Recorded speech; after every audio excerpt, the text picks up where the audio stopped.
Próximamente de Madrid. La familia de mi abuela vivió todo acá.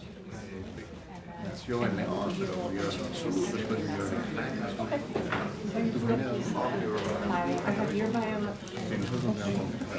I was going to mention some Mi abuelo es de Tamayo. Yeah, I'm going to mention some other things too.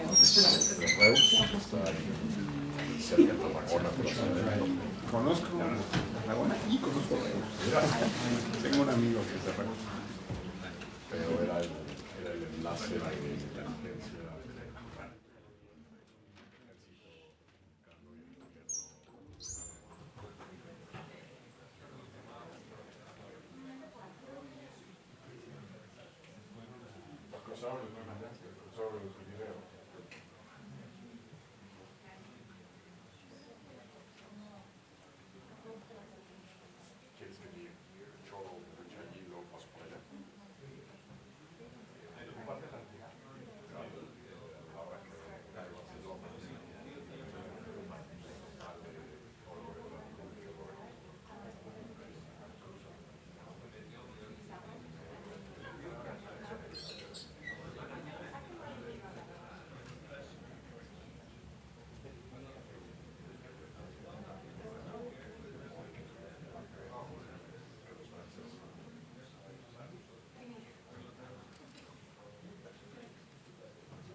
Okay. We're going to get started shortly. Thank you so much for waiting. And I want to apologize in advance if we hear a beeping noise. There apparently is something dysfunctioning outside, but hopefully it won't be too troublesome and/or they'll fix it.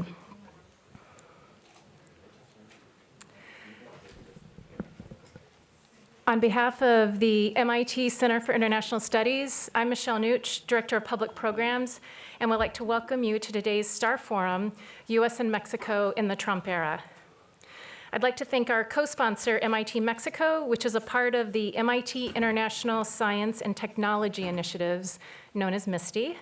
MISTY works with MIT students, faculty, and international partners and sponsors to build strong intercultural connections, advance crucial research, these are tongue twisters, with global implications, and help MIT students develop into true leaders capable of shaping the future.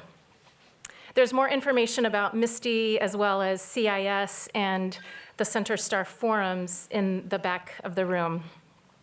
Today's talk will conclude with a Q&A from the audience. For those asking questions, we'd like to ask you to line up behind the microphones, and we also ask that you be considerate of time and others who want to ask a question. And just a reminder that this is a question and answer session, not a personal statement session. Now I'd like to invite Lourdes Melgar, who is currently a Wilhelm Fellow at CIS, to come to the podium. Lourdes served as Mexico's Deputy Secretary of Energy for Hydrocarbons from February 2014 until July 2016. She previously held the position of Undersecretary of Electricity from December 12. She's a graduate of Mount Holyoke College, and she holds an MS and a PhD in political science from MIT. I hope you had a chance to read her bio, which was on the screen, because there are many, many more accomplishments to mention. But please join me in welcoming Lourdes Melgar.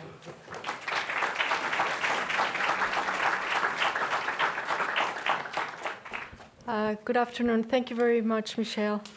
Good afternoon, ladies and gentlemen.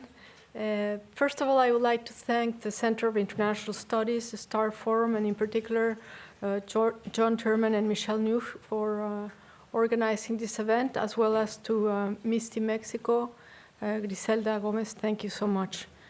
I also would like to acknowledge the presence of the Consul General of Mexico to New England, His Excellency Emilio Rabasa. Thank you for being with us today. And I am particularly pleased to welcome to MIT Ambassador Arturo Sarukhan, who is an international strategic advisor and consultant based in Washington, D.C. He's a non-resident senior fellow at the Brookings Institution and a distinguished visiting professor at the Annenberg School of Public Diplomacy at USC. I can hardly think of a better person to address U.S.-Mexican relations in the Trump era than Ambassador Arturo Sarukhan. I met Arturo Sarukhan 30 years ago when I was a grad student at MIT. We both work on the Ford Foundation-funded Bilateral Commission on the Future of U.S.-Mexican Relations. It is worth recalling the effort since 3 decades later, key issues addressed by the Commission continue to define the bilateral agenda: economic interdependence, trade, migration, security concerns. The United States and Mexico have gone from being distant neighbors to Nafta partners and close allies. Now we are facing the challenge of having deeply contending views. One advocates building bridges, another one that wants to build a wall.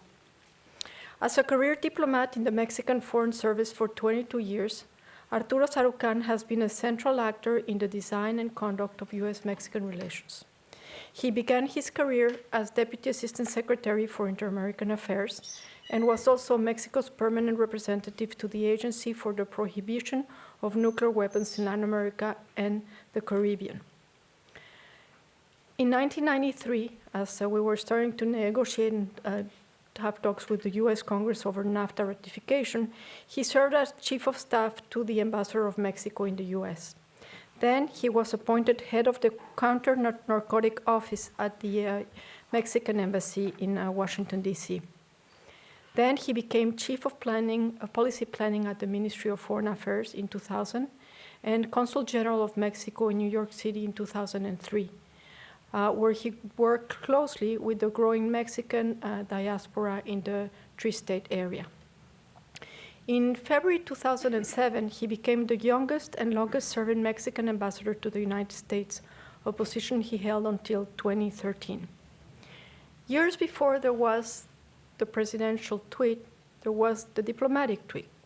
Arturo Sarukhan is a digital diplomacy pioneer, the first ambassador accredited to Washington to use Twitter in an official capacity as public diplomacy and outreach engagement tool. Beyond diplomacy, he has undertaken many activities, including being a professor, full-time professor, including at the Inter-American College of Defense and National Defense University. He is the author of articles and essays on foreign policy, and he has a bi-weekly column on foreign policy issues at El Universal, which for anyone interested in U.S.-Mexican relations is highly recommended. He's on several boards, and I'm not going to extend myself. I'm just going to mention also that he has been decorated by the governments of Spain and Sweden. He holds an honorary Causa Doctor in International Relations by Marian College, and it is with great pleasure that I welcome to MIT Ambassador Arturo Sarukhan. Thank you.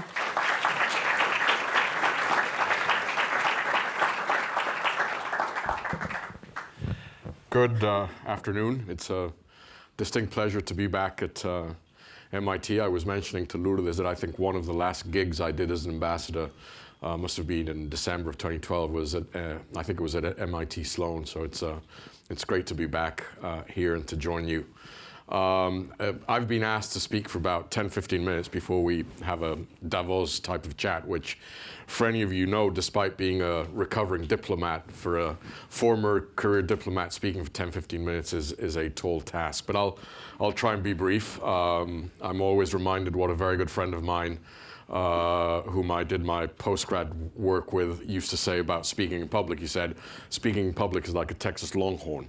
There's 1 point here, 1 point here, and a lot of bull in the middle. So we're going to try and skip that and address some of the very salient issues which, of course, have become so relevant as a result of the presidential campaign in the US and the results, the unfortunate results of the November elections. I was originally trained as a historian before I did my BA International Affairs. And so let me start with a bit of history. And you heard Lourdes mention this phrase, you know, Mexico have gone from being distant neighbors to something else. The person who actually coined this phrase was Alan Ryding. Alan Ryding was one in a very long, illustrious list of foreign correspondents who've served in Mexico.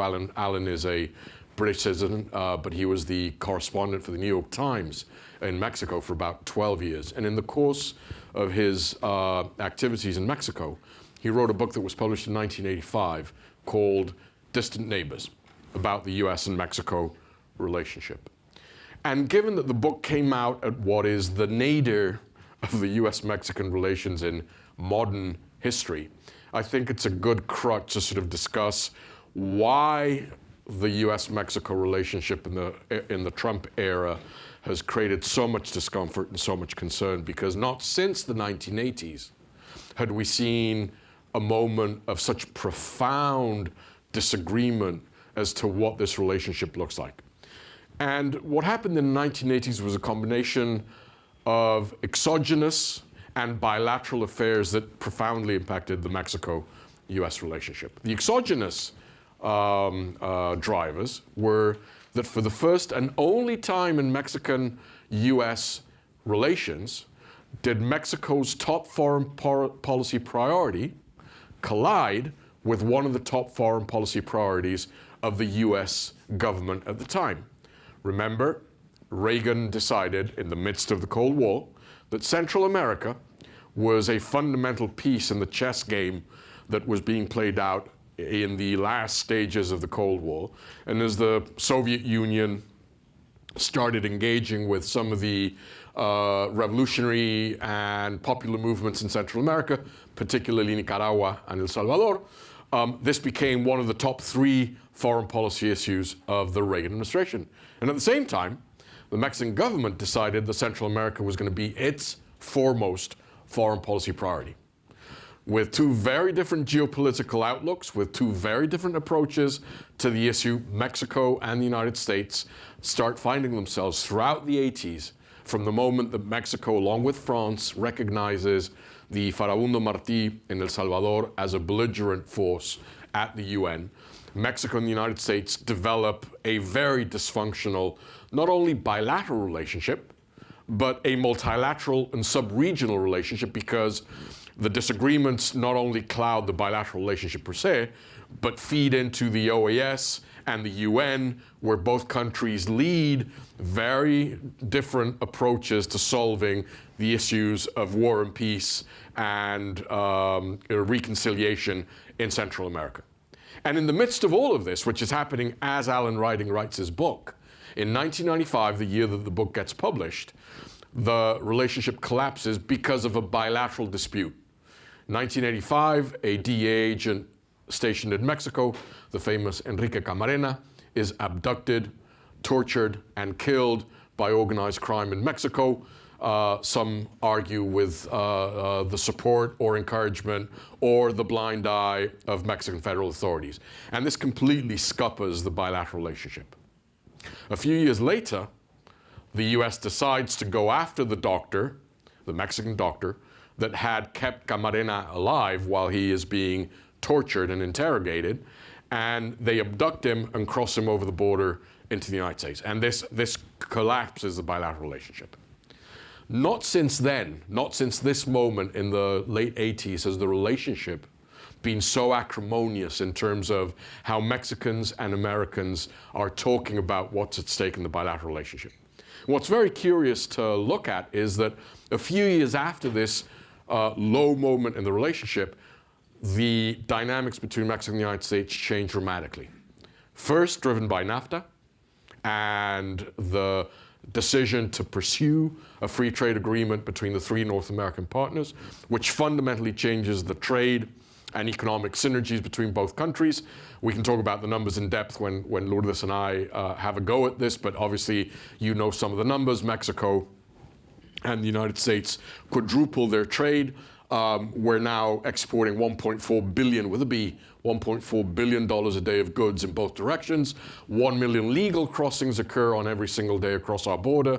75,000 trucks reach our border in both directions every single day. You've got 6 million US jobs in the United States that today directly depend on trade with Mexico. You have 26 states in America that have Mexico as their number one or number two largest trading partners abroad. So via the economic and trade synergies, this relationship turns around in a very dramatic way. Halfway through the 20-plus year mark of Nafta, the paradigm of how we manufacture goods in North America further changes. From the maquiladora paradigm of the early years of Nafta, we move to what is now one of the unique aspects of economic integration in North America, which is that Mexico and the United States no longer export Mexican or US products. We're exporting North American products, despite what the ladies and gents on Capitol Hill say, and despite President Trump's executive orders on Buy American. We're not building American stuff, and we're not building Mexican stuff. Out of every dollar of Mexican exports today to the US, 40 cents are of US content, because our supply chains and production platforms have become fully integrated. And so when Donald Trump speaks about slapping 20% tariffs on Mexico as a way of paying for having Mexico pay for the wall or leveling the playing field regarding Nafta, what he's really doing is scoring an own goal. I'm a soccer fan, so I use that one, but it's a self-inflicted wound, because he would be slapping 20% tariffs on 40 cents out of every single dollar of Mexican exports coming to the US, which is of US origin. But this Nafta is one of the first pivotal moments that dramatically changes the relationship. And then less than a decade later, 9/11, because what NAFTA did on the trade and economic front, 9/11 does on the security and intel collaboration between Mexico and the United States. And you don't have to be a rocket scientist or Richelieu or Bismarck to figure out why this happened. If this is the dynamic that was triggered as a result of the economic and trade relationship, a 3,000 contiguous kilometer border, land border between the United States and Mexico is a real security threat in the aftermath of 9/11. So again, despite the alternative facts and the fact-free bubble of this past campaign, it behooves Mexico to work hand in hand with the United States to prevent the border from being used by potential terrorist organizations to undermine the national security of the United States. Why? Because if there were ever to be a terrorist attack or an attempt to undermine the security of the United States materializing along the border between Mexico and the United States, the relationship that Mexico and the United States have been building for the past 2 decades completely collapses. So these two moments, NAFTA 1993, 9/11 on the security front, NAFTA on the trade front, become powerful drivers of a fundamental tectonic shift in the relationship, which puts the relationship at a point where, if Alan Riding were looking at it today and comparing it to the book, this is a Dickensian tale of two relationships, completely different. This doesn't mean that the past 20 years have been devoid of conflict and of disagreements. This isn't a rosy and peachy relationship, but the relationship has truly become a strategic partnership between two countries that are uniquely important to each other's well-being, security, and prosperity. No relationship on the face of the earth touches the daily lives of so many Americans than the bilateral relationship that the United States has with Mexico. And I know that it is Usually when you come to places like these and elsewhere on the West Coast, the focus tends to gravitate on China, the Middle East, now again relations with Russia, transatlantic relations. But there is, in my mind, no relationship, no bilateral relationship like the one that the United States has on anywhere in the world than the one that it has with Mexico. And in fact, what I used to say as an ambassador, I appropriated and piggybacked on a term that was coined by Bayless Manning. Bayless Manning was, for many years, the president of the Council on Foreign Relations in New York City. And in 1975, in the aftermath of the Vietnam War, trying to explain how Congress was muscling in on the prerogatives of the White House in terms of foreign policy making and war making, coined the phrase intermestic to describe how U.S. foreign policy had changed. There was no longer this artificial separation between foreign policy and domestic politics. It was becoming entwined. And what I've argued for many, many years now is that the U.S. has two truly intermestic bilateral relationships on the face of the earth. Only two countries. Different reasons, we play in different sandlots, the drivers are different, but those two countries are Mexico and Israel. In these two bilateral relationships, everything in the bilateral agendas is domestic politics. And unless you understand the domestic drivers of all the issues that cloud the US-Mexico bilateral relationship, you will not understand why this relationship is so critically important to the security, well-being, prosperity daily of Americans and Mexicans alike on either side of the border. And this is why the campaign has been so damaging, because I could easily argue that the day-to-day dynamics, government to government, between Mexico and the United States is more or less safe and sound. There haven't been too many challenges there. There's a challenge, obviously, in the fact that President Trump is still to nominate 3/4 of the government officials that engage with Mexico across the panoply of agencies and departments in D.C. that engage in the bilateral relationship. But in many ways, the relationship has been so institutionalized these past 20 years that it almost works on automatic pilot. But where the damage has been done is in the realm of public perceptions and public narratives on either side of the border. And the scars that Donald Trump and the demagoguery and xenophobia and nativism and fact-free campaign regarding Mexico of 2026 has had an impact is on how Mexicans and Americans understand the relationship between both peoples. In many ways, what Donald Trump has done to the public narratives of why this relationship is unique is send us back to the days of Alan Riding and his Distant Neighbors book. And that is the challenge that, whether you're in government or you're in academia or in the private sector, we will be facing in the coming months and years, regardless of what happens on Nafta, a wall, immigration. The scars, the wounds that have been triggered by Donald Trump's use of Mexico as an electoral piñata will take time to heal. And this will be one of the most important challenges that we will face. You don't have to be, again, a rocket scientist to figure out why just in 1 year, a Mitofsky poll, which is a very important polling firm in Mexico, and it operates elsewhere, has come out with a new poll, and in 1 year, positive perceptions of the United States have collapsed from 54 to 22, and negative perceptions of the United States have rocketed from 11% to 65%.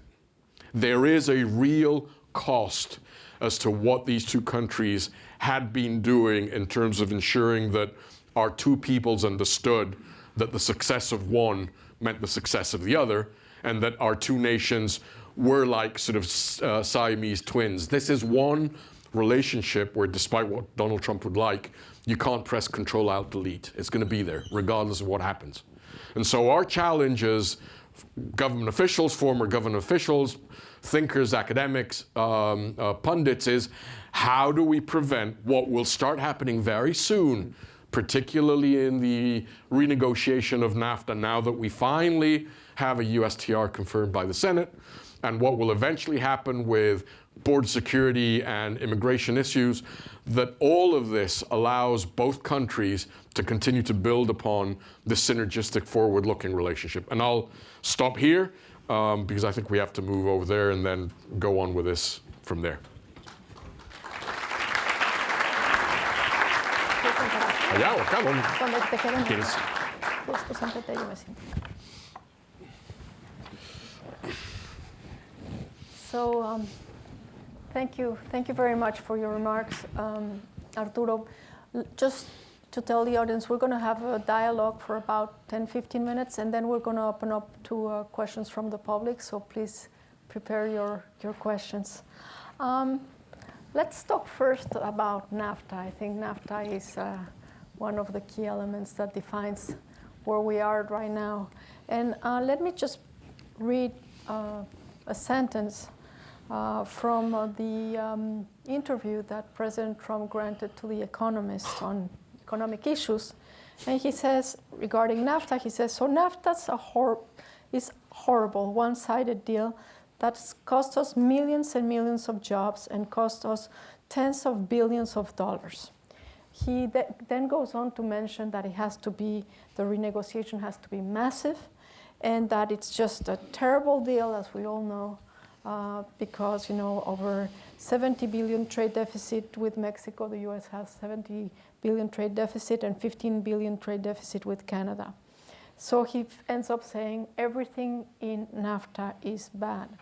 So could you give us your views, since you've worked so many years of your life on Nafta issues, on Nafta and also on the renegotiation and whether it should be a bilateral or a trilateral renegotiation?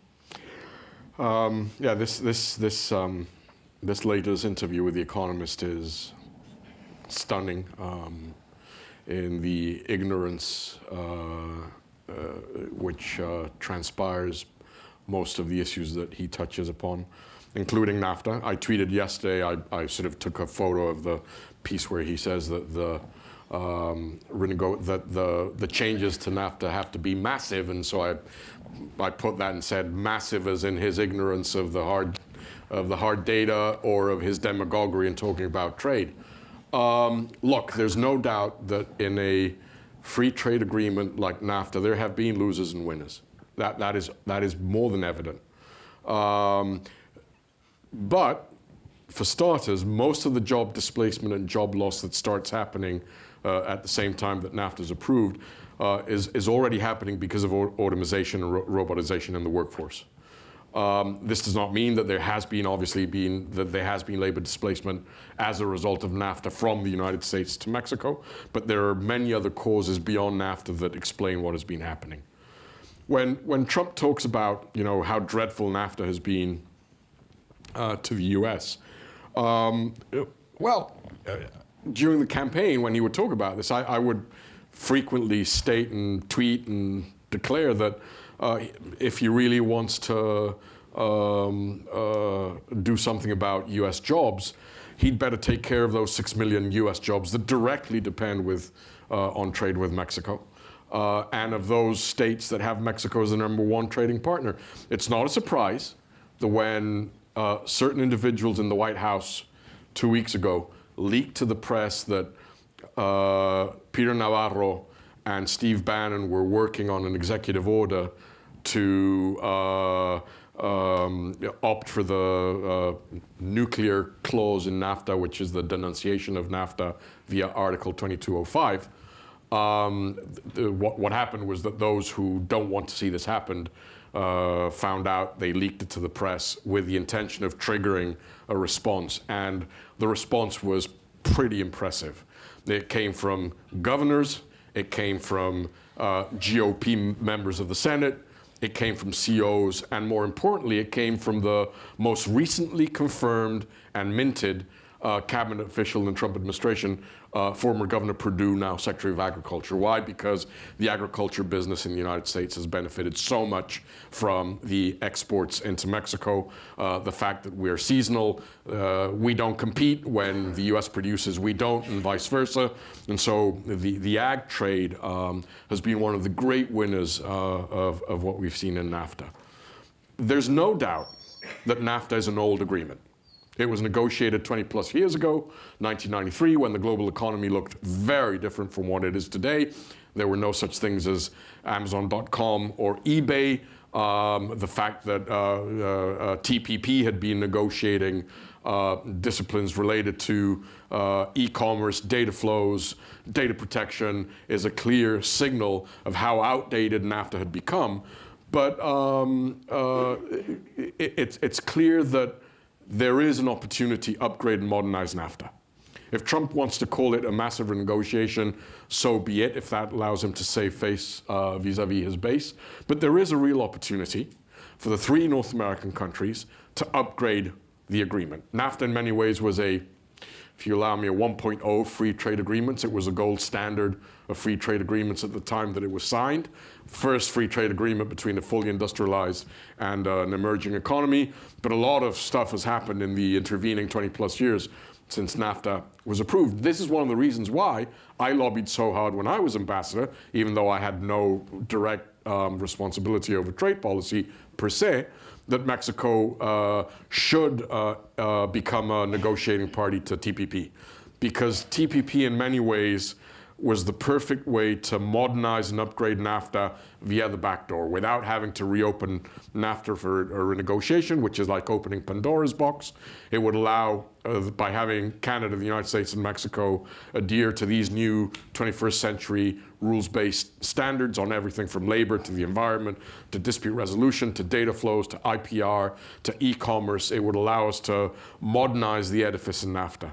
I've always said that when you look at NAFTA, it's like looking at the 21st century, the 20th century, and the 19th century. It's the 21st century if you look at how these joint production platforms and supply chains have developed and how the paradigm of how we built together in North America has completely changed the nature of our competitiveness. It looks like the 20th century because the agreement and the framework was negotiated in 1993, and there's clearly updating that is required. It looks like the 19th century because the border infrastructure of both Canada and the US and Mexico and the US is 19th century. When I was ambassador, we got the Obama administration to agree to build with us a new railroad crossing between Mexico and the United States on the border. What is stunning is that this was the first railroad crossing that we've built along the border since the Mexican Revolution of 1910. This isn't the infrastructure that we had before NAFTA. This is basically a 100-year-old infrastructure that is clearly not up to par with these huge flows of commerce that are occurring along our common borders. So all of this put together means that I do believe, like my good friend Rahm Emanuel, now mayor of Chicago, that you shouldn't let a crisis go to waste. There is a crisis right now because of how Trump has talked about NAFTA, because of how he has been, his slash and burn approach to what trade means for the United States.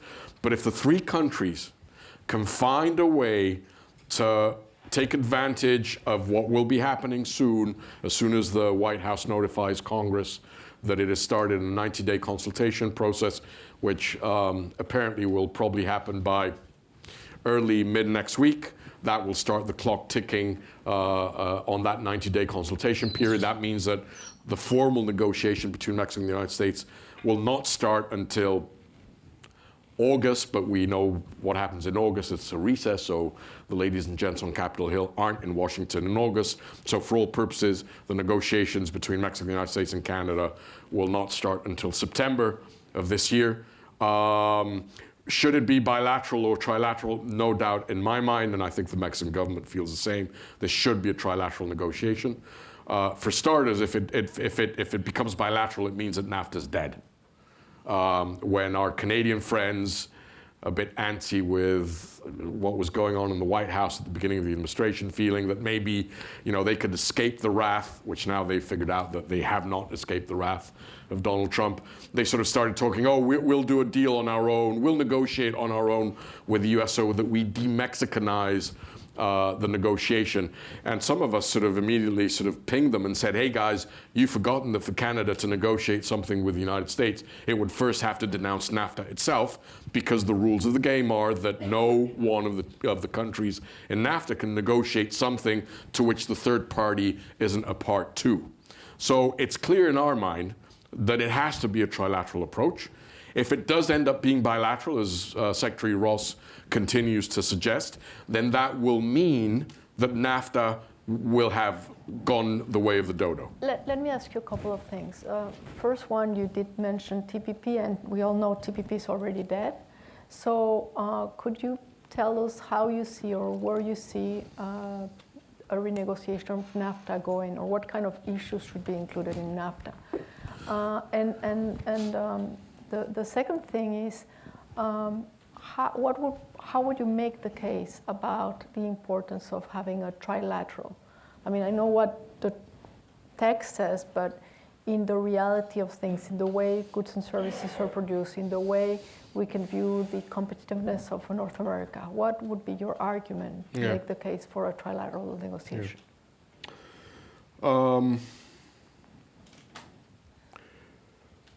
When my Canadian counterpart and I were wiggling our bums in Washington and sort of selling Mexico and Canada's accession to the TPP talks, I would joke that Canada and Mexico had one thing in common, which is that we both lived next to an elephant, but then there was a slight difference, that it was much better to be on top of the elephant than underneath the elephant. For Mexico, clearly, having a trilateral discussion is a strategic imperative, because it allows us to level the playing field with our American friends. For Canada, it should also be a strategic imperative, because they have now belatedly started figuring out that if they bilateralize, as they had originally thought they could, the conversation with Washington, that is not going to insulate them from protectionist reflexes that are already in play with softwood lumber and the dairy sector. So I think that as a negotiating strategy, it behooves Mexico and Canada to ensure that we have a trilateral negotiation locked in place. The economic and trade impact, particularly when you think of what could end up happening in the sector, Lourdes, that you know particularly well and that you've been instrumental in ensuring, is now one of the potentially, it becomes potentially one of the strategic drivers of what the future of North America looks like, which is energy. When you think of the synergies that can be triggered in North America because of the shale revolution in Canada and in the United States, and now the energy reform in Mexico, you could really start thinking for the first time of a paradigm of North American energy independence, energy efficiency, and energy security, which would be a strategic game changer for US foreign policy and for the world. And when you link that to the ability of these three countries via regulatory tweakings, via an upgrade of NAFTA, to fundamentally boost this $1 trillion of trade a year that go back and forth in the North American region, it would boost and enhance North American competitiveness. In many ways, I know this, particularly in this juncture with this administration, seems to be counterintuitive, but I do believe that if we can take advantage of this negotiation and fully modernize NAFTA without creating an implosion, and we can also latch on to what energy reform in Mexico means and what has happened in the energy sector in Canada and the United States, this could be the North American century. Well, I fully agree with your view. Let me just ask you a question before we move to migration. What if there is no NAFTA? I mean, if for some reason the negotiation doesn't get to be what President Trump is expecting and he decides to end NAFTA, is Mexico lost, or does Mexico? No, I don't think Mexico is lost. I think that Mexico is already thinking of Plan Bs, as it should. talking about Mexico substituting, for example, corn, grain, and meat imports from the US, either from Canada or Brazil and Argentina, isn't just kabuki. Yes, there's a bit of kabuki in sort of sending shockwaves through the US ag sector so that they mobilize and support a productive, forward-leaning negotiation with Nafta. But it's also about diversifying. And it's not a coincidence that 3-4 weeks ago, Mexico has started the first round of negotiations with Brussels to modernize and upgrade our own free trade agreement with the European Union so that we can take into account a lot of these disciplines, these new disciplines that, again, our free trade agreement with the European Union that dates back to 2000 does not contemplate. So I don't think Mexico is lost. It will have a profound short-term, medium-term impact, probably in investment, foreign direct investment flows in the short run. But I think Mexico has the ability to come up with plan Bs that will create a much stronger domestic market and to diversify what is a platform, along with Chile, of the largest free trade agreement network on the face of the earth. Chile and Mexico are the two countries that have the largest free trade agreements. I think we have one more free trade agreement, but Chile has one more country than we do in those free trade agreements. But Chile and Mexico have been at the forefront of using free trade to boost economic growth and exports. The first part of the question was... Let's leave it there. Let's move to migration, because we're Sorry. going to run out of time, and I really want to leave time for the public to ask questions. So the most painful side of President Trump's rhetoric, I think, has to do with people who are actually feeling in their lives being expelled out of the United States. And I would like to get your views on migration, both on the side of the people who come here, all the supposed bad hombres that get here, and what you see as a contribution of the Mexican diaspora in the United States. And also, I would like to hear your views on the other side of the equation, which is the people who are being forced to return to Mexico, people who, in many cases, like the Dreamers, came here as very young, don't know Mexico. You are the son and grandson of refugees. You know what it is like to arrive to have your family arrive to a country you don't know and try to build a life. What is it like to be an immigrant into Mexico?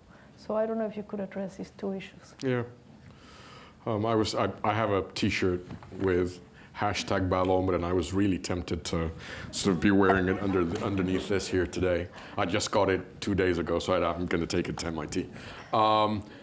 If you look at the panoply of the very complex and diverse issues of the U.S.-Mexico bilateral relationship, probably the one where we have achieved the least traction and forward-leaning movement is in immigration.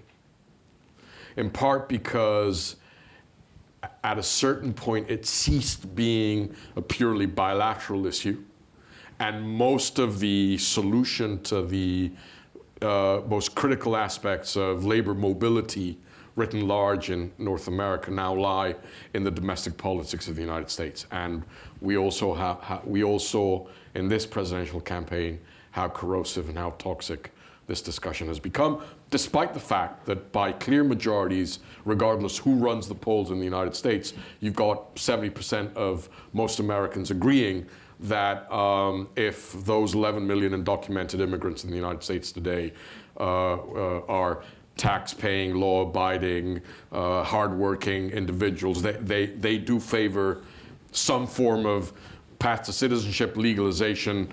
So there's a clear sense that immigration laws in the United States are dysfunctional, they're broken, but at the same time, that these 11 million individuals without papers in the United States are a boon to the social, economic, and ethnic vitality of this nation.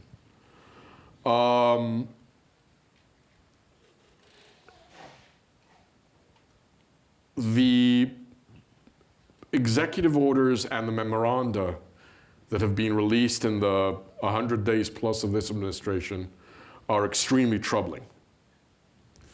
First, because they are widening the range of individuals who could be subject to arrest and deportation. Second, because even though they've repeatedly signaled that they will not go after dreamers, or that they will not deport other than Mexicans to the Mexican side of the border, or that they will not separate mothers from minors, there is great concern that there is method in the madness, that the administration is trying to test what's the realm of the possible and where those resistances are, and then to start accommodating policy to these counter reactions. Now, having said this, we must say something very clearly, because the Mexican press was going gaga with, oh, the tsunami of deportations. We have not seen a significant increase in deportations of Mexicans to Mexico. The numbers are more or less the same as to what we would see in this part of the year during the 8 years of the Obama administration. So there hasn't been a steep increase in the number of deportations. But what we are seeing is a policy that is, for all purposes, implementing Mitt Romney's infamous self-deport policy of the 2012 campaign. What the decisions and the directives and the announcements that the Trump administration have done is to feed fear into immigrant communities. And so you're starting to get reports from California citrus growers and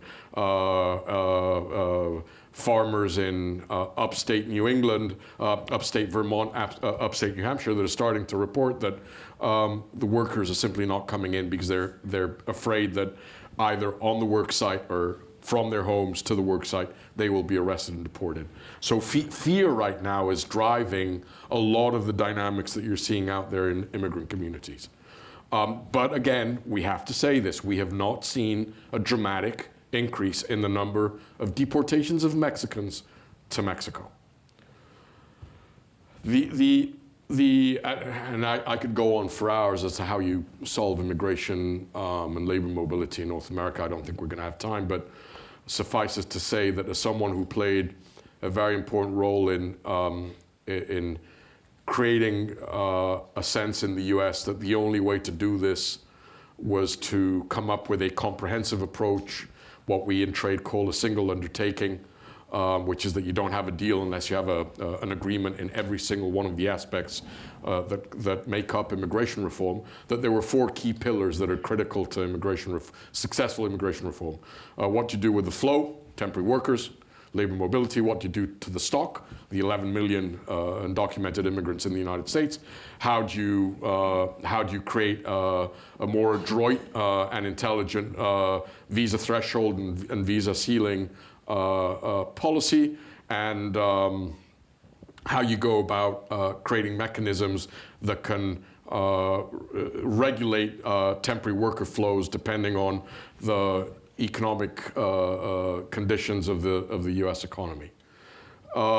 Increasingly, some of us have come to believe that because of the lay of the land, we may need to go back to the cutting the sausage up in little pieces approach.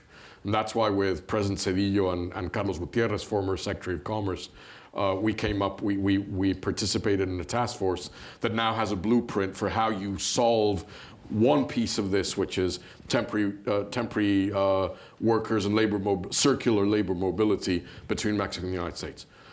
On the Mexican side of the border, this is a very complex issue. I think that Mexico has been and continues to be woefully unable to develop a holistic policy as to how, if we were to be faced with a massive process of deportation of Mexicans back to Mexico, whether dreamers or skilled or unskilled workers, how do we take advantage of that human capital?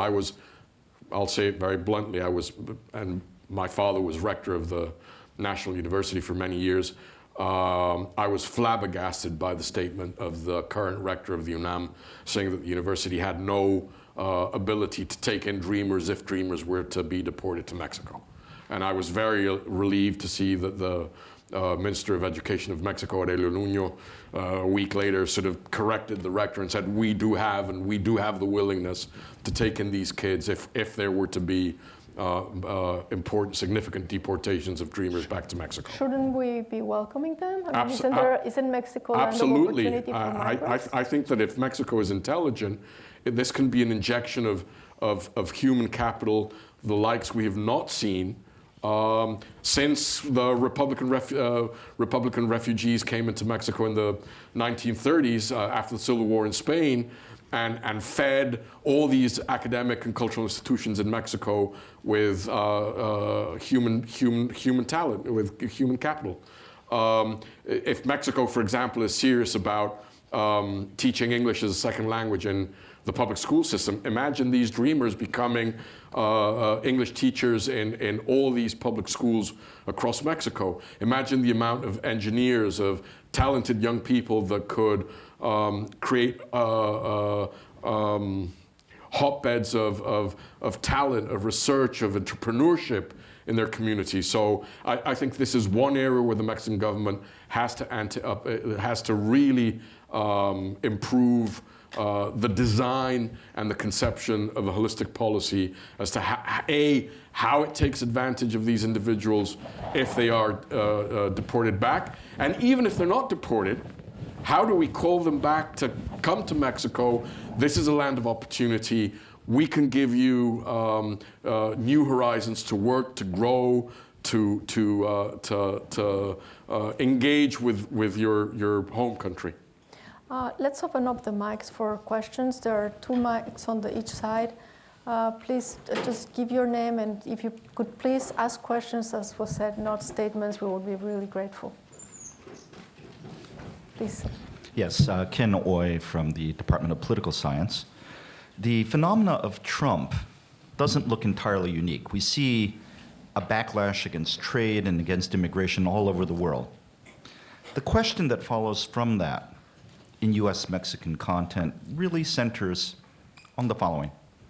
To what extent is a weakness in adjustment mechanisms, in the things that were discussed in that trade, in the labor sidebar on the original Nafta agreement, something that will have to be acted on in order to diminish those pressures, be it industrial workers in Pennsylvania or farmers in Oaxaca? To what extent do you need better adjustment, better retraining, because there are losers, in order to blunt the tendencies that we see brought to a very ugly head by Trump? I couldn't agree with you more. One of the Achilles heels of this relatively rosy story that I've painted for you as regards to the impact of NAFTA is that neither the Canadian or the Mexican or the U.S. administration, successive administrations, have been able to put in place domestic programs that mitigate the social and economic dislocation costs of how labor has transformed our societies. And this is one aspect which I think is critically important. I would love to see this as part of the trilateral discussion within the NAFTA conversations. I quite frankly, despite the rhetoric by Donald Trump, don't see that happening here in the US. But this is a critically important issue. As you say, it's happening everywhere. Though I would want to probably piggyback on your question to throw a word of caution. A lot has been written about this effect on growing populism and demagoguery here and in Europe. And yes, I think that the fact that you're seeing middle classes that feel squeezed, that feel that it's not only a 1% economy, but it's also a 1% democracy, where there's greater social and economic polarization. This has certainly been at play, and I saw it because I traveled across the US during this past campaign in support of Hillary Clinton. But I think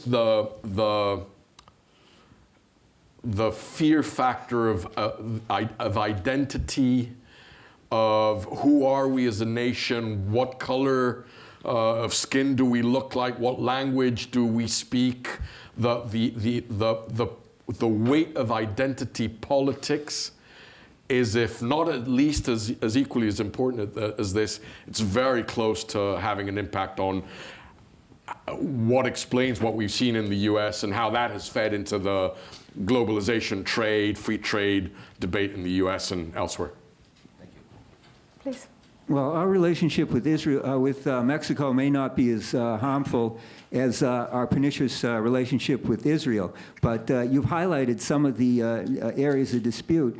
Now, those 11 million illegal aliens are not a boon to us, they're a bane to us. As the National Academy of Sciences study showed last year, they're costing us at least $50 billion or more in added welfare payments. As George Borges and other economists have showed, they're harmful, costing wages between 90 and 120 billion to the American working class. But you have offered a glimmer of hope here. We can work together. If you want them back, you're welcome to take them. We want to get rid of them. So this would be an opportunity for a win-win situation here, wouldn't it? If you in our president, whom many of us support, can work together, we can find a positive solution to this, where you can take advantage of your own people to increase your own economy, so you won't have to have the kind of deficits that we've been running in Nafta, which were last year 63 billion for this country, and we can also find a way to solve our own problem with all of these illegal aliens. Excuse me, sir, what's This your is something question? that we both can do together. What's your question?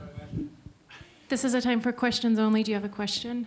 The question is that your solution and our solution work together. If you want them back and we want to get them out of our underground economy, then we can pursue that avenue, and your government can use that as a means for doing this, and can emphasize that aspect of it that you've suggested. Thank you. Let me start by addressing your remarks on the trade deficit. Yes, that's a trade deficit, but it's 8% of the total U.S. trade deficit. So what this means is that the percentage of your deficit with Mexico is a sliver compared to the trade deficit that originates with other economic relationships around the world. I have always said that our loss is your gain. Mexico not being able to anchor these talented, bold, entrepreneurial women and men is our loss. And if you send them back, it will be our gain and your loss. I heartily disagree with your argument that they are a burden to the US taxpayer. Most of these individuals, either because they are using false ITIN numbers or because employers retain their Social Security and their taxes, there are $17 billion of unclaimed Social Security services per year creating interest to the US that will more than offset the costs that you are mentioning. Doesn't even come close. Thank you. Next question. I was truly impressed with your ability to make candy out of feces on the issue of immigration back. My question is, for the most part of the beginning of your sentence, that there are only two countries that are as involved, I was absolutely sure you're going to say Mexico and Canada. And so when you said Israel, I was impressed again. But I'm curious, why do you think that Mexico is far more involved than Canada? It's not an issue of involvement. It's an issue of how the domestic politics in the United States determine the day-to-day bilateral relationship with Mexico. If you look at all the issues, some of the issues that we've been discussing here today, whether it's trade, whether it's immigration, whether it's security, whether it's how we manage a border, whether it's water resources on the border between Mexico and the United States, whether it's the environment, whether it's species moving back and forth across our borders, every single one of these issues is profoundly ingrained in the domestic politics of the United States. For us to be able to have forward movement, synergy, traction on any of those issues, we have to address domestic politics in the United States. The same is true with Israel. Canada is certainly close, but it does not have the only country in Washington today that has an agenda with every single agency and department of the US government is Mexico. And it speaks to how complex and how profound and how wide-ranging this relationship is and how it touches aspects of everyday life in the United States. And therefore, all of these issues, it's not an issue of involvement, it's an issue of how entwined the solution, the challenges, the roadmaps for the issues that are important in the bilateral relationship are driven by the domestic politics of the United States. Thank you. Next question, please. Hi, my name is Luis Ayon. I am originally from Bolivia, and just finished my studies here at Sloan. And I found I came here as an immigrant, and my mother was denied 3 medical visas in La Paz. The finally 4th, she came here for medical treatment. And I guess I'm just wondering, how do you think of this as a country? I've been working with some friends in Mexico to try to figure out how to bring innovation and bring Mexico out of the doorstep of the elephant that you're talking about. I think your last point is very important, to be able to become a peer instead of some type of receiver of what the U.S. is producing.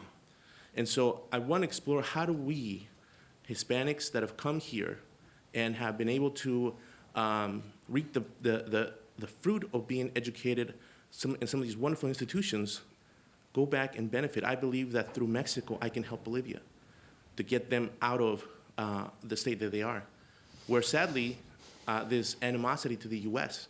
has taken a toll. In Bolivia, the relationships with the U.S. have been really bad. And so can we become friends with the U.S. and say, bring solutions to all these immigration and bring these dreamers back and build Mexico to what it can be? How do you think about that? How do I help my country and your people to do that? Well, certainly it will be very hard for countries like yours or like mine to attract these talented, well-educated, well-trained women and men unless we create the conditions for them to come back, whether it's in terms of opportunities, job growth, security, and economic well-being. Some of that is already happening. In many ways, what you see in Mexico since Nafta was enacted is a tale of 2 countries. You see certain parts of the country growing at Chinese plus levels of growth per year, GDP growth at the state level of certain states in Mexico of 7–8%. But then you see the southeastern part of the country that is not only not growing, but is sending almost all its human capital either into the urban areas of Mexico or into the U.S. Demographics are starting to have an impact. Most of you know that for the past 6–7 years, we've seen 0 net migration of Mexicans to the U.S. That means that more Mexicans are going back than those coming across the border. This has to do with a series of factors, both some of them Mexican triggered, others the combined effects of the 2009 recession in the U.S. and how that sucked dry a lot of the jobs in construction services and the ag sector in the U.S. The fact that organized crime, like any business, does hostile takeovers and mergers and acquisitions. And as we've constrained their ability to bring drugs across the border, they're now muscling their way into other illicit activities. One of those is human smuggling and human trafficking. So it makes it much more dangerous for someone who is trying to cross the border without papers to do so, because it has become much more dangerous. But the fact is that we're starting to see, at least from Mexican migration to the United States, some significant changes there, which bode well for Mexico's ability, plus this growth that we're seeing in certain economic hubs in the country, in the Bajío region, the central part of Mexico, the northern part, Guadalajara, and the tri-regional area of Mexicali, Tijuana, San Diego. I think a lot of it will depend on educational exchanges. Our countries have done precious little in ensuring that we have well-crafted educational exchange programs with the United States and with other countries in the region. But at the end of the day, we will be unable to attract that talent unless we get our house in order and we do the things that need to be done to significantly change the dynamics. On my list, at the top of my list, at least for Mexico, but I think I can say this basically for every country in Latin America, at the top of that list is how you cut through the Gordian knots of impunity, corruption, lack of transparency, and accountability. You got to invest. You got to invest in this potential. Thank you. Please, question. My question is basically about the meaning of globalization for Mexicans. How do different people or different groups look at it? I travel to Mexico. Sometime I read the leftist La Jornada. I have a couple of old friends in Mexico who are radical left, and globalization is crap to them. And then in the United States, I come and visit friends in Cambridge who I guess I would call limousine liberals, and globalization is terrible, but they hate Trump, and Trump hates globalization, so I never can get a clear answer.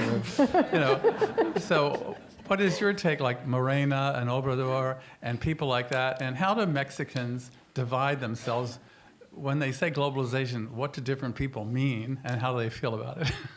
Thank you for your question. Thank you.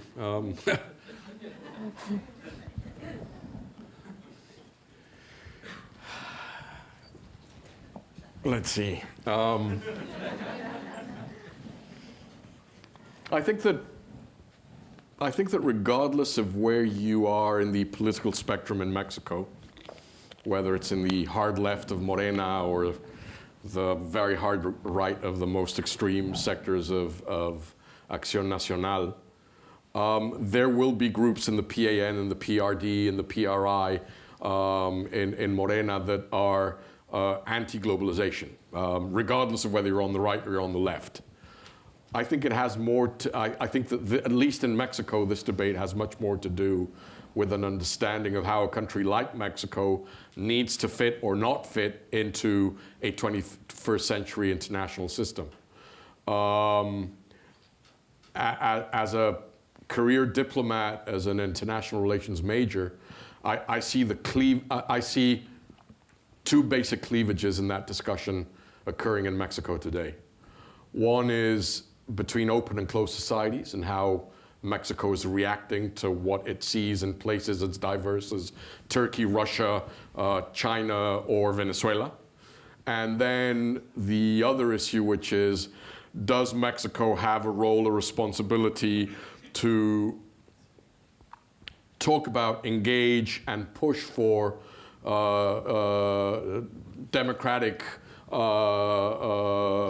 governance and issues like human rights? And again, you see this playing out today as to how this current government finally, and I say this as someone who's been in the Foreign Service for 20 plus years, this last foreign minister finally is positioning Mexico on the correct course as it talks about the challenges to liberal democracy and the corrosion of liberal democracy in a country like Venezuela.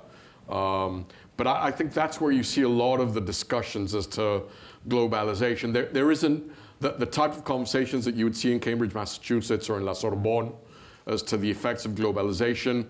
Yes, maybe you'll see this in La Facultad de Ciencias Políticas de la UNAM, but it's a very micro debate. I think there's a much larger discussion as to what type of role does a country like Mexico need to play in the 21st century. I've always said that for a country like mine that isn't a military superpower, there are two ways to go around the world. You sit at the table or you're on the menu. And I certainly believe that Mexico needs to be forward-leaning, proactive, building a global commons with other like-minded nations around the world. And that's where I would have an axe to grind with López Obrador and Morena, because I think that simply as to how they've been talking about what's going on in Venezuela today is pretty dreadful. Your question, please. Thank you. Can you hear me? Well, I had a question more specifically because you were ambassador during Felipe Calderón and during the drug war. My question was that, I'm from Ciudad Juárez, so I really think that the way that the drug war was handled was a human rights violation by the Mexican government to our people. I was wondering what was, since you were part of the U.S.-Mexico relations, like, how was like the dynamics between like what the U.S. was, the policy that the U.S. was pushing, like were they trying to push for this type of approach? And then, I don't know, like, can you talk a little bit about how was that experience? And my second question is, the fact that a lot of Mexicans don't really like Trump affects how much we allow the U.S. to influence us. And sometimes that can be good because, or bad. Like, for example, the drug wars was in some sense very influenced by how the U.S. acts on drugs here, or like, and I think that's a human rights violation how we do it. But in sometimes, but also Mexico does human rights violation in the sense like how we treat immigrants from Salvador or Honduras. So in some sense, the U.S. could have a role in telling Mexico to be in a better moral position. My question is if you think that this like disassociation or this like dislike of governments that might be happening will how do you see that affecting human rights violations in Mexico, both in the U.S. Being a country that protects people, but also being a country that through their influences also harms people? Can I add something? If I may take your question, add something. Could you also address this discussion about the idea that there should be a Plan Colombia for Mexico?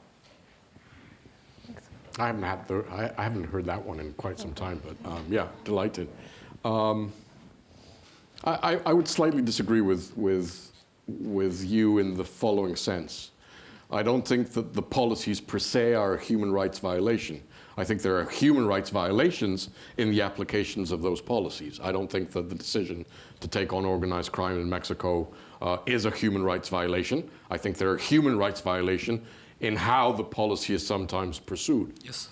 The decision to confront organized crime in Mexico was not the result of a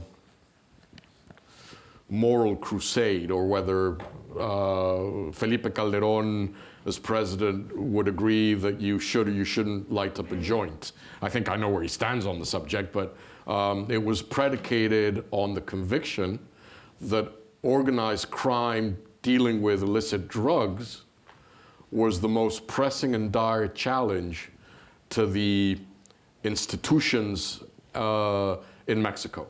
That organized crime had bled, had been able to, by channeling money, especially at the state and local level, was starting to have a very pernicious effect on governance. Whether the strategy that was rolled out was the right one or the incorrect one, that's up for debate. I would say that I believe that the paradigm that has been used to confront international narcotics is wrong. Number one, because you don't have to be an economist from MIT to figure out that as long as the demand for drugs is completely inelastic and the supply for drugs is completely elastic, the only thing that happens by putting pressure on the supply side is that you're enticing new actors to come into the business. You're creating incentives to what is the most lucrative piece of the pie, which is the transshipment and the trafficking of the drugs. The decision by the US government to prioritize what they call a kingpin approach is also wrong, which meant that you had to target the leadership of the drug organizations and arrest them, and that would debilitate or weaken or break down the organizations. All vacuums are immediately filled. The moment you take out Chapo Guzman, there are 3 more Chapo Guzmans waiting behind him to take his place. I think a much more effective approach would be to take out what I call the gatekeepers, that is, organized crime in Mexico is going down the routes of what we saw in Colombia, which is when the 3 main cartels were confronted, they broke down their operations, and so that the people doing money laundering did not know who the people marketing the drugs were, and they didn't know who the people buying the guns were, and they didn't know who the people bribing the government officials were. It was it became a very siloed operation. And so I think it's much more effective, A, if you go after the individuals that lead each one of these silos or compartments within the trafficking organizations, and B, what I call the Jerry Maguire paradox, show me the money, going after the proceeds. And the US has been extremely reticent to apply the paradigms learned after 9/11 in using money laundering to defang international terrorism and applying that to the fight against drugs. One of my struggles for 6 years as ambassador was trying to convince DOT and FinCEN that their approach to how they confronted international terrorism had to be applied at DEA and Justice and DHS to defanging the ability of organized crime to launder proceeds, because that's what they use to corrupt, buy guns, bribe, etc. So that's where I think the paradigm that has been used in Mexico these past years is lacking. I would also say that it's under increased tension simply because of the contradiction between what's happening domestically in the United States and the US's international drug control policies.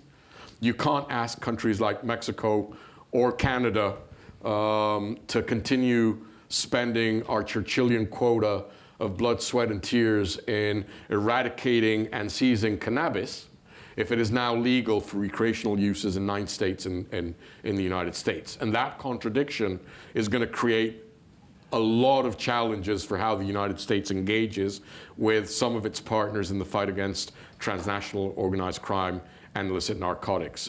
If I was the Mexican government, I would have already announced that as of tomorrow, Mexico will not spend 1 cent of its treasury in going after marijuana production or transshipments into the US, and that all of those resources would be spent on fighting more pernicious drugs or on confronting the most violent organizations operating in Mexico. So that's where I sort of see this playing out.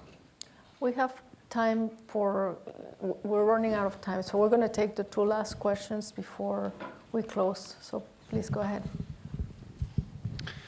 So you mentioned that after 9/11, border security has been a huge priority for the U.S. government. I would imagine that this gives the Mexican government leverage because, you know, the Mexican government can be a very valuable partner to the U.S. in securing the border. So I was hoping you could say more about how this leverage has been deployed in the past and whether we should expect that it's going to be deployed in the future. And we'll take the other question because at the same time. Please go ahead. I do human rights work for women dealing with violence, and I lived on the border between Mexico and Arizona for quite a while before. On the U.S. side? Yeah, this was before 2004, and there was a lot of women coming up, and the policy, the unwritten policy, was to let them through and to help them get up north if they were in dire circumstances. I know that's not spoken, I know that's not written, I know that's not said, but it was the reality.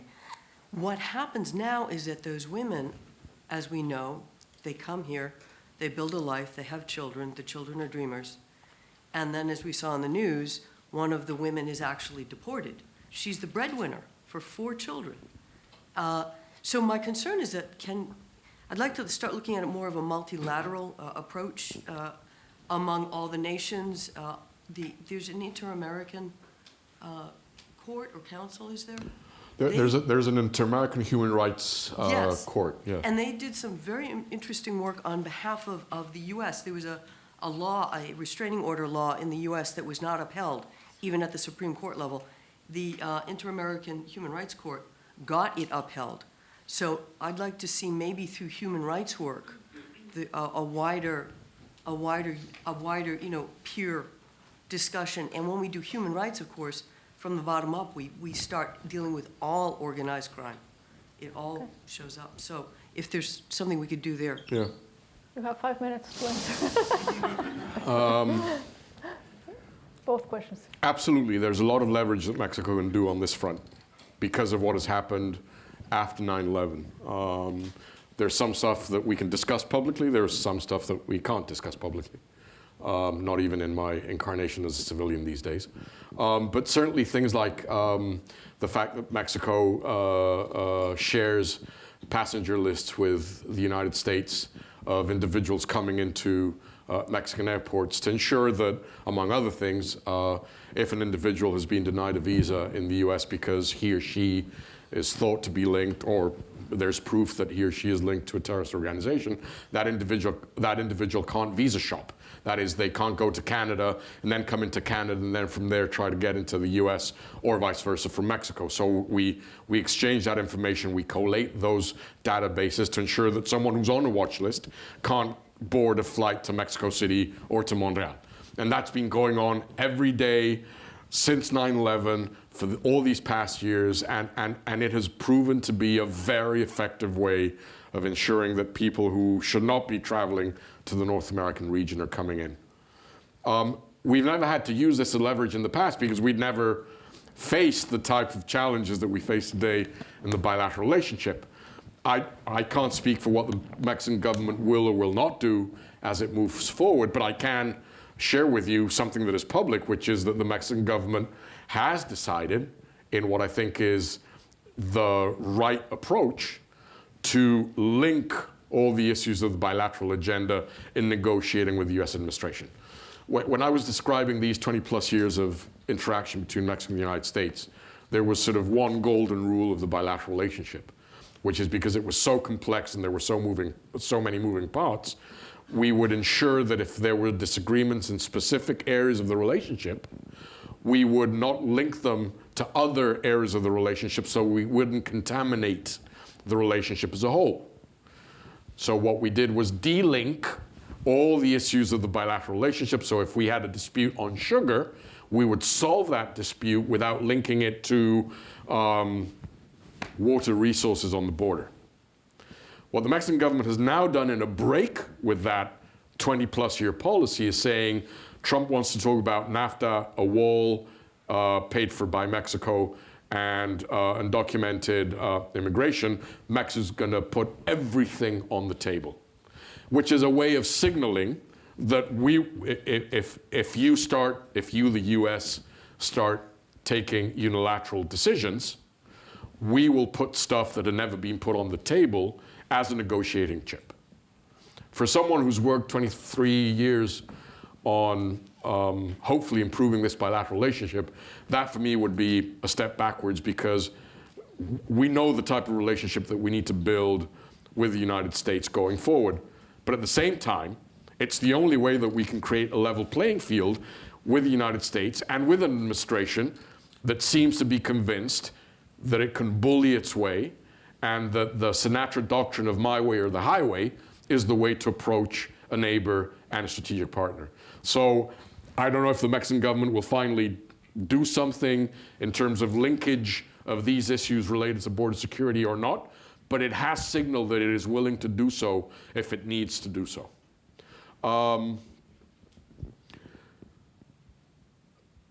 I couldn't agree with you more that increasingly there seems to be promise in how we multilaterally approach issues particularly related to migration, refugees, and most importantly in my book, how we confront human smuggling and human trafficking organizations, which obviously ply the Mexico-US border, inland routes into the US cities where a lot of these individuals come, and obviously further south from the Mexico-Guatemala border.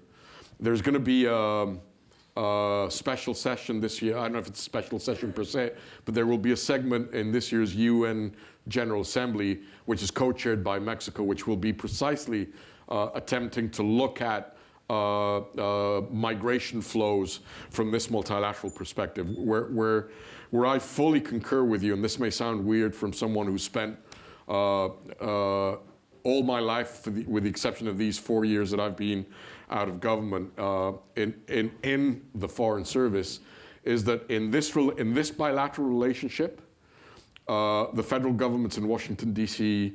and Mexico City can no longer and should no longer have the monopoly of the relationship. This is one relationship where we need multiple stakeholders from civil society, from the private sector, from NGOs, playing a role in coming up with innovative, out-of-the-box, blue-sky solutions to issues like these. And one of the promising things that I've seen, at least from my end, particularly the last 6 years I was ambassador, is that on a number of fronts, whether it was how we dealt with issues of labor abuses of Mexican workers in the US by working with local NGOs, or how we dealt with NGOs on both sides of the border on preservation, biodiversity, and scarce water resources issues. There's now, I think that we are on the verge of some very interesting dynamics of how civil society across the border is working in ways in which the federal governments can't, shouldn't, and where if we learn the experiences that are occurring between NGOs on both sides of the border, between local government officials on both sides of the border, I think there's an increasingly rich dynamic of public policy experiences at play here, and this field is clearly one of them. We've run out of time. I'd like to thank you very much, Arturo, for being here. Thank you very much for the